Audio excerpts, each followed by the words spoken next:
Hello everybody, I'm back with a review of how my first week has gone on the 75 Hard Financial Edition Challenge, and this will feature my budgeting planner, also kitten.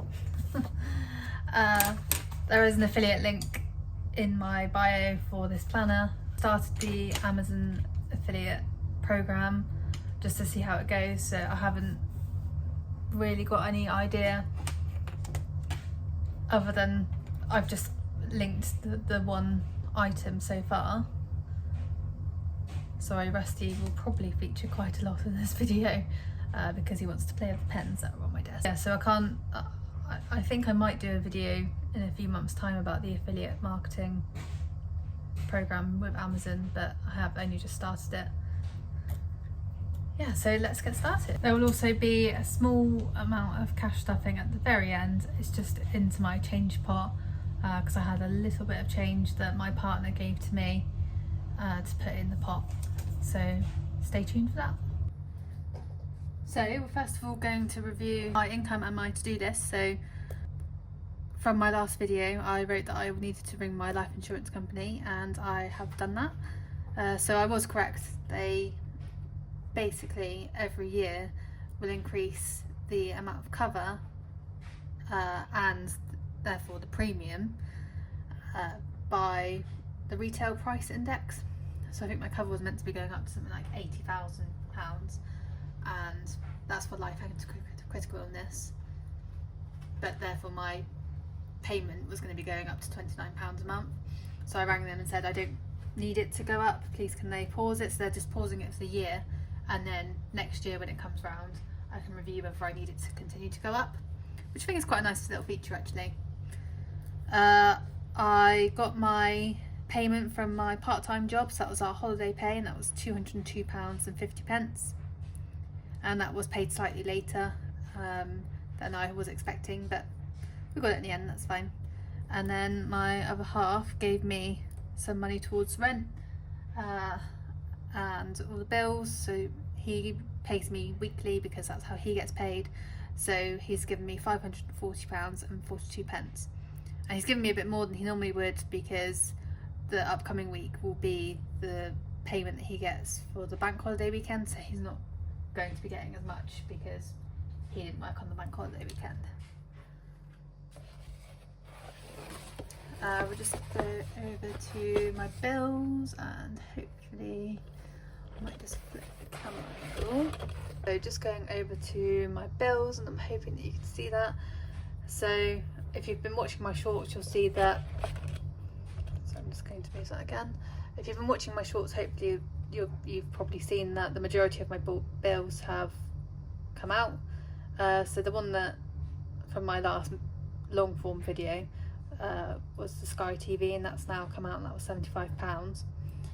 And I'm not expecting any more bills for the house to come out. In fact, they won't come out because there's nothing else to come out. £1,363.75 as expected. My Sky TV is now paid off, so I've made my final payment. So I'm expecting for next month that I will just have the Sky Digital payment. So looking forward to that. Next up, we've got the car tax that was paid.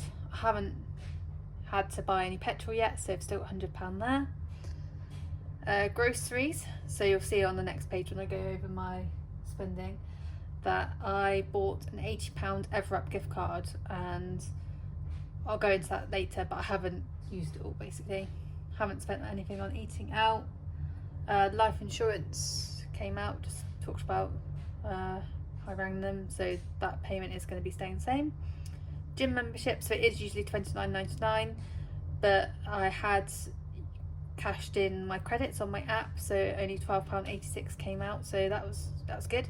So there's quite a considerable saving there, and I'll be using the extra at some point. I'll put that probably away into my emergency fund.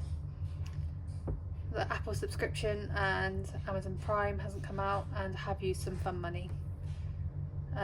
My personal bills, Specsavers and my phone contract have all come out, and they were as expected. Now the pet one, this is an interesting one. So the friendly pet payment hasn't come out, and I'm kind of expecting that to come out this upcoming week.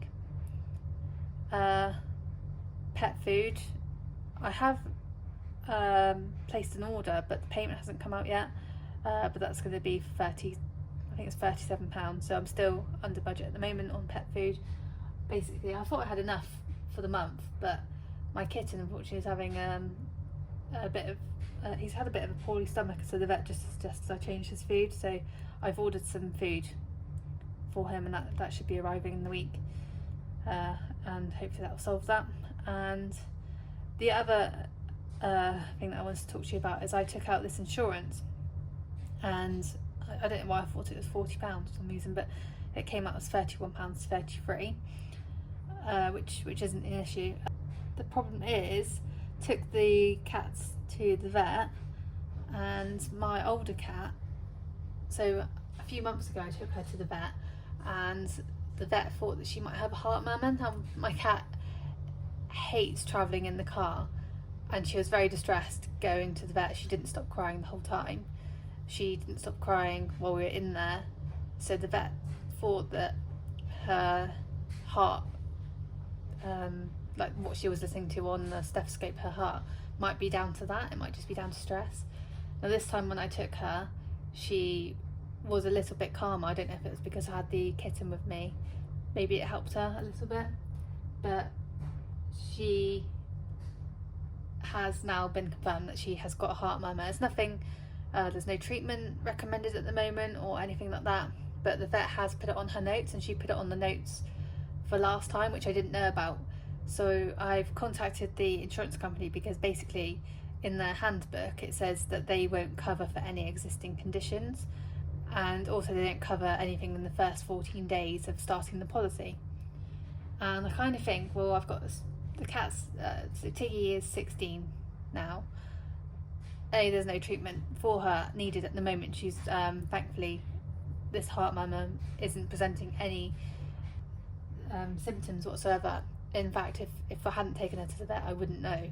She's not coughing, which is like another symptom of it, and other than that, she's perfectly normal. She eats her food, she still runs about, she still goes out in the garden. I wouldn't have had a clue, but basically the insurance company have said that they wouldn't pay out for anything to do with the heart murmur. So I'm kind of thinking I might cancel. I think I'll still keep the insurance in place for the kitten, because I think his premium only works out to be something like £7, and the higher amount basically is down to Tiggy, being that she's an older cat. And I rang them on Friday, and at that point I had 12 days to think about it, and today's Sunday and they're not open today, so I can't actually ring them.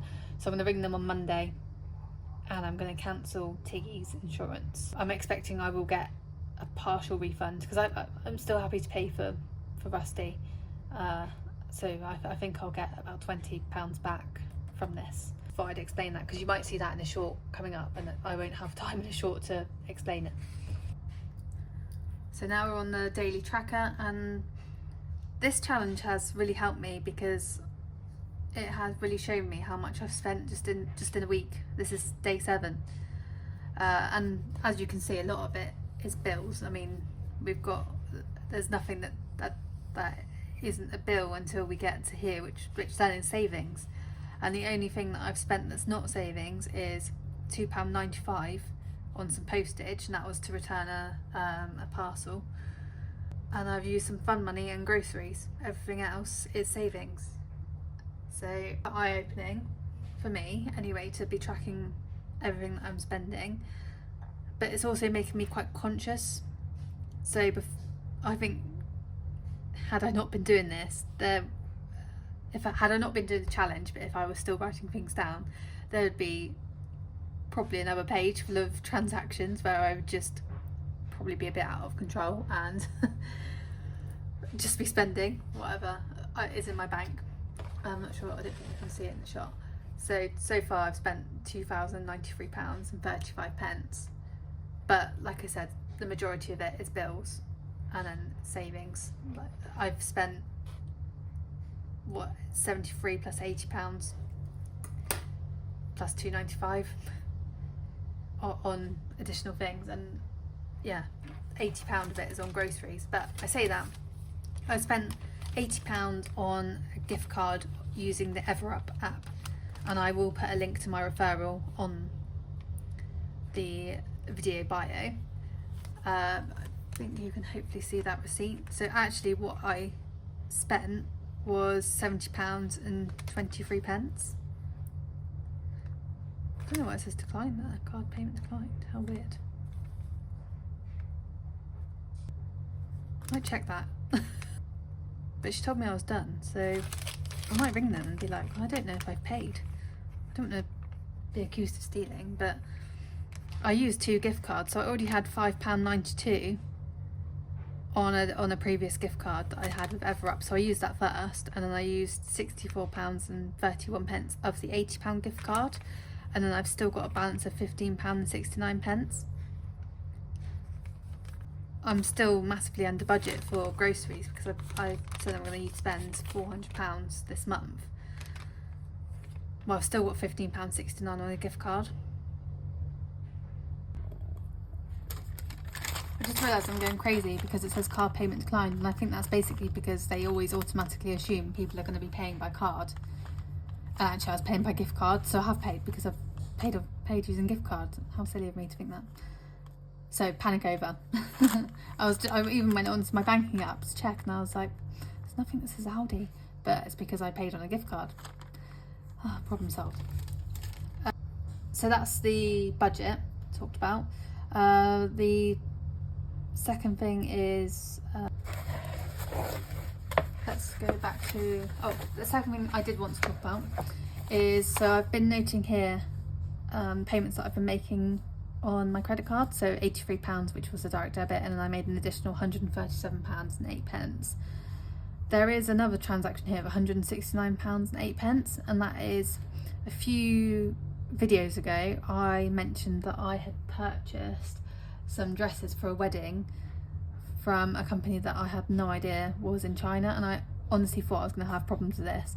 And to be honest, I'm wondering if I hadn't queried it, whether there would still be an issue. But I sent the parcel off, I think it was around like the 11th of August, and basically I've been tracking it.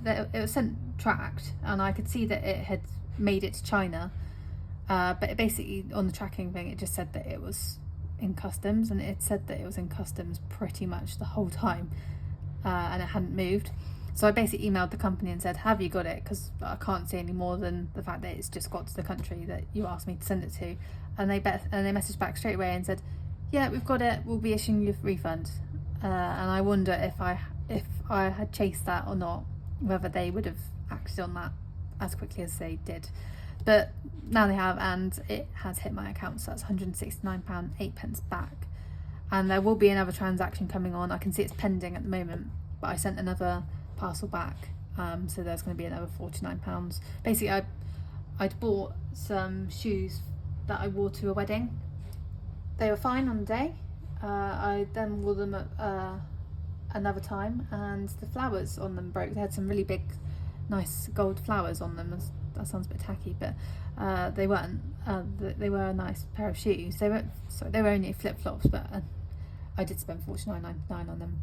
But the flowers had broken, and I thought, I've only worn them one time, and for a day, and then the following day I think I wore them for a couple of hours at my friend's daughter's birthday party, and I thought, well, that's awful for a £50 pair of shoes.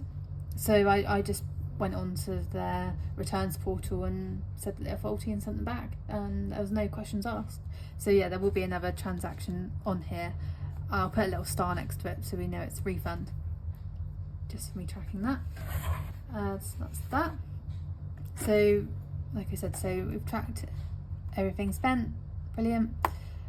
I did have one unplanned spend, which was the postage, but I think sending back a parcel to then get a refund is worth it.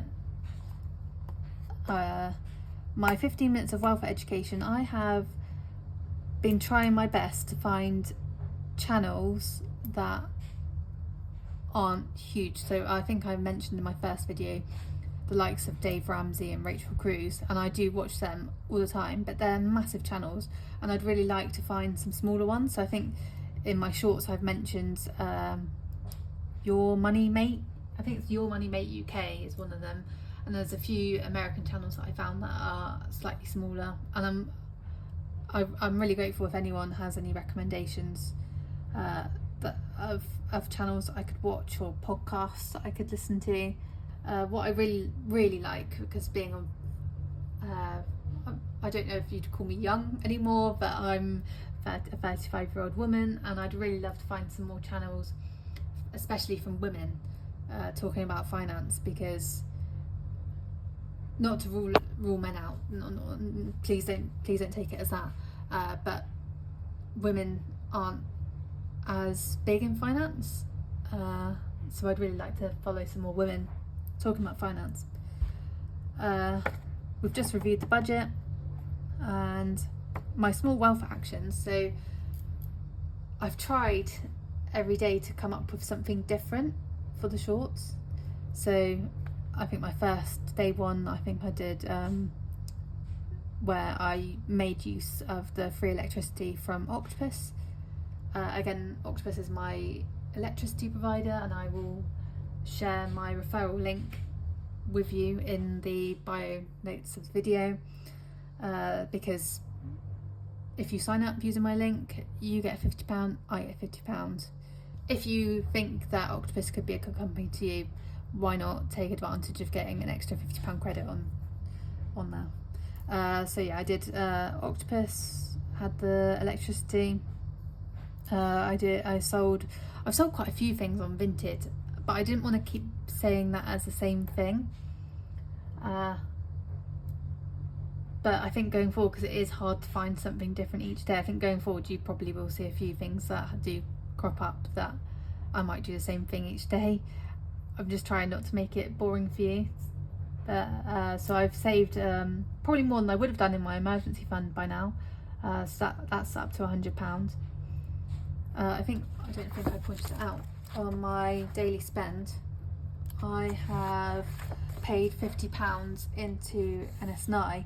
I'm thinking that that's silly. I should be taking that out and I should be putting that into my emergency fund.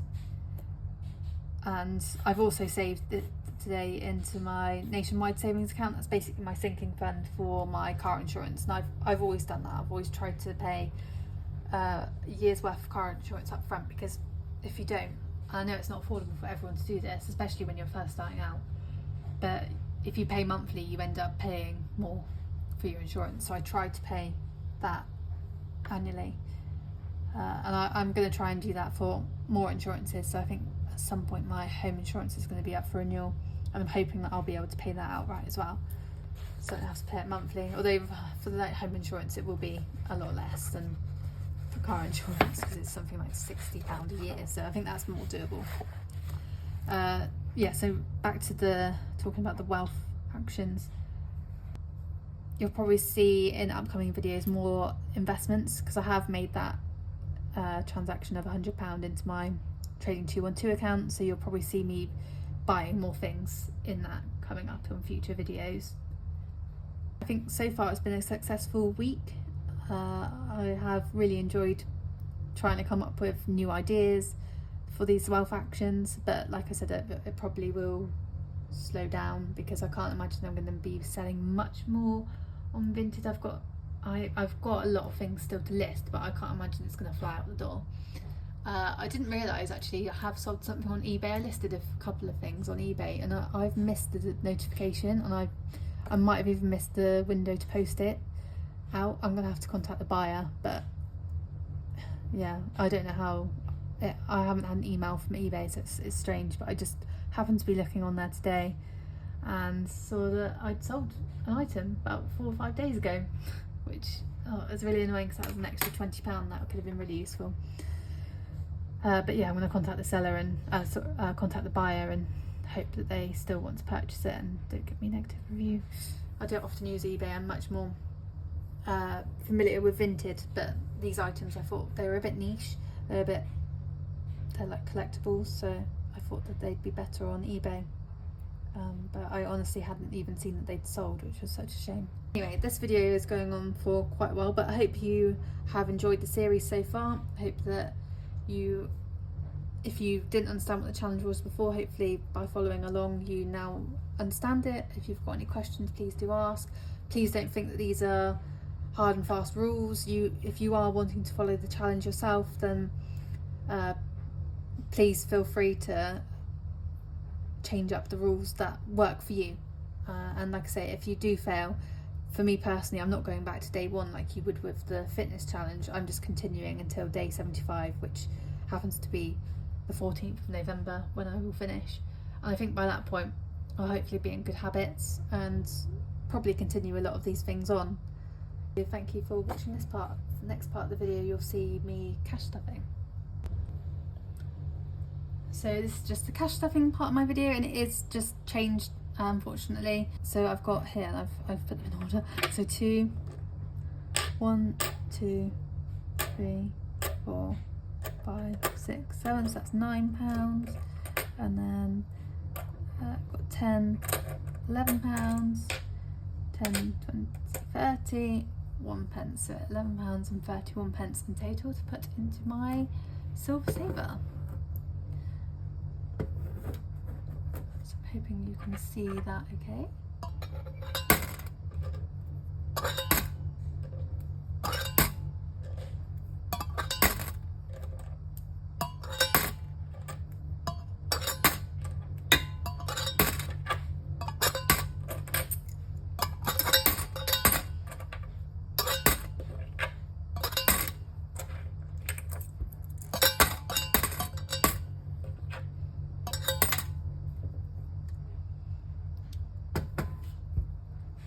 Thank you so much for watching, and I hope you join me again for my next one. Bye!